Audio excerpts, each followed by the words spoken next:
We're now going to look at a series of examples where we're going to experiment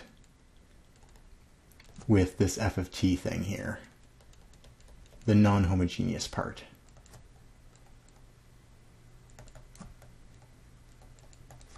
Keeping in mind that we've already looked at the homogeneous part here and found its solution in the general case. So we already know, based on this A matrix here, that our solution is going to be some constant times the eigenvalue we found was 5 times t times the eigenvector, which was 7, 1, plus the second constant times e to the other eigenvalue times the other eigenvector, which was 1, 1. This part is always going to be an element of the solution as long as this A matrix is in there, regardless of what we have for the non-homogeneous part. Where things get interesting is when we have the right-hand side, I'm going to call it that, but it's really this non-homogeneous term.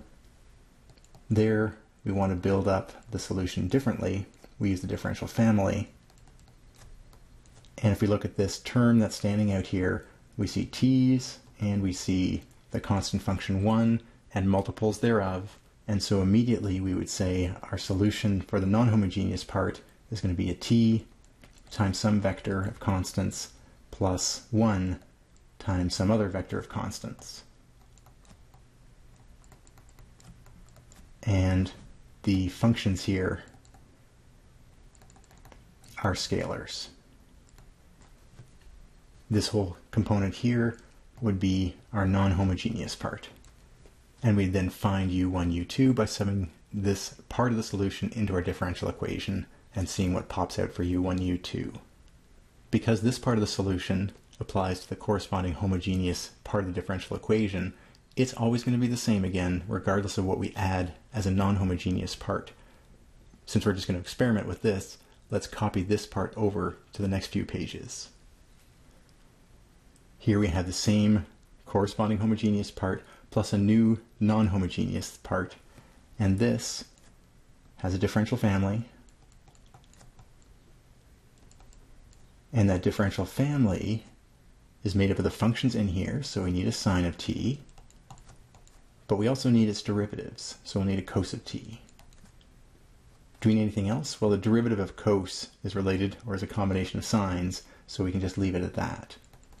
However, sine of 2t is distinct. These can't be made out of one another through linear combinations. And for exactly the same reasons, we need the cosine of 2t as well. And what that leaves us with is a construction that's sine of t, scalar function, times some vector of constants u1, plus a cos of t times some vector of constants u2, undetermined coefficients u1 and u2. Then we're going to have the sine of 2t times another vector plus the cos of 2t times a fourth vector. All of that together is what we would assume for the form for the non-homogeneous solution that corresponds or deals with the fact that the additional term here does not fit into the homogeneous case. Let's try another example just to reinforce the message. So we've got a differential family of this term here again. And that differential family is e to the negative t. That's the only function in here. So our first guess would be that our non-homogeneous part looks like e to the negative t times u1. However, we have to pause here for a second because these are the same. And that is a bit of an issue. I want to put an X, but it doesn't really deserve that quite yet. But it's certainly something we've seen before, that we have an overlap between the corresponding solution and our naive or simple solution forms. And if that's the case, we have to do something special. It requires special handling. Fortunately, it's not too complicated. We just have to be careful as we deal with it. As you might expect, when we had these overlapping solutions in the past, we multiplied by t. With the vector form, turns out it's not quite that easy, but it's almost that easy.